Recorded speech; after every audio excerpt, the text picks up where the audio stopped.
اس کا ایک ذریعہ بھی اللہ نے اختیار کیا.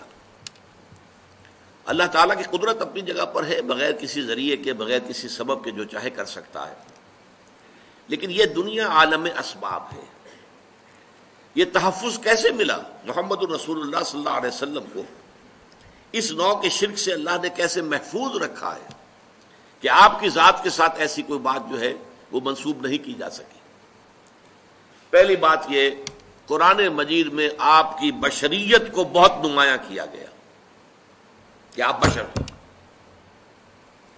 سورہ بنی اسرائیل میں آتا ہے کہ مکے کے جو سردار تھے قریش کافر، انہوں نے کہا کہ اچھا یہ ہمیں کر کے دکھا دو، یہ معجزے دکھا دو، تمہارے لیے ایک محل تیار ہو جائے فوراً دیکھتے ہی دیکھتے، ایک باغ ہو یہاں پر مکے کی سنگلاخ زمین میں بے آب و گیا وادی کے اندر، کھجوروں کا انگوروں کا باغ ہو اور اس میں چشمہ بھی بہہ رہا ہو، یہ کر کے دکھا دو.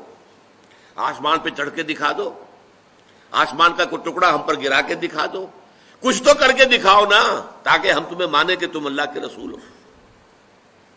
ساری باتوں کا جواب کیا دیا گیا؟ قل سبحان ربی هل كنت الا بشرا رسولا. اے نبی کہہ دیجئے میرا رب پاک ہے، وہ سب کچھ کر سکتا ہے، لیکن میں نے تو کبھی دعویٰ نہیں کیا، میں نے خدا ہونے کا دعویٰ تو نہیں کیا ہے. میرا دعویٰ تو یہ ہے کہ میں بشر ہوں، اللہ کا اور رسول ہوں.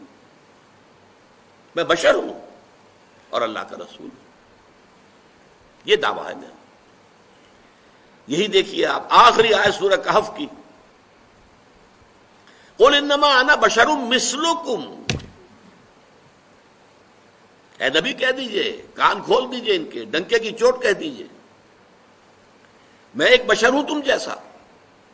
یوحی الی، ہاں مجھ پر وحی کی جاتی ہے. میرا اور تمہارا جو ہے فرق ہے وہ یہ ہے، تمہارے لیے علم صرف یہی ہے جو حواس خمسہ سے اور عقل سے حاصل ہو جاتا ہے، بس. میرے پاس ایک اور ذریعہ علم ہے، وہ وحی کا ہے. یوحی الی، میں ہوں تو بشر تم جیسا. قل انما انا بشر مثلکم یوحی الی، مجھ پر وحی کی جاتی ہے. انما الہکم الہ واحد، کہ تمہارا الہ تو بس ایک ہی الہ ہے، ایک ہی معبود ہے جو تنہا ہے، اکیلا. تو بشریت کو نمایاں کرنا حضور صلی اللہ علیہ وسلم کی قرآن مجید میں جو بار بار آتا ہے، یہ ایک ذریعہ بن گیا کہ وہ تصورات دوسرے جو ہیں وہ لا کر شامل نہ کیے جا سکے.